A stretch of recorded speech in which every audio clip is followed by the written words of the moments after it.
মানিকগঞ্জে রাস্তাঘাটে প্রকাশ্যে ধূমপান করায় এক ব্যক্তিকে ২০০ টাকা জরিমানা করেছে ভ্রাম্যমাণ আদালত।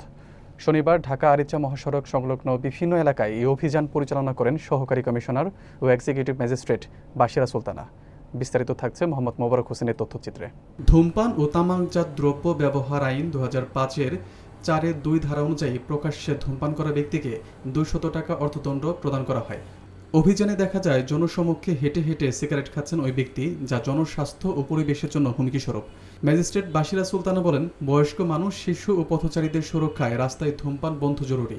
ধূমপান নির্ধারিত স্থানে সীমাবদ্ধ রাখতে হবে।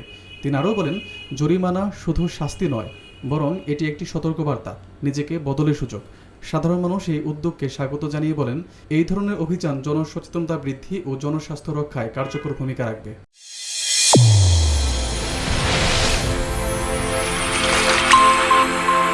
চ্যানেল A1 হৃদয় রেসপন্স।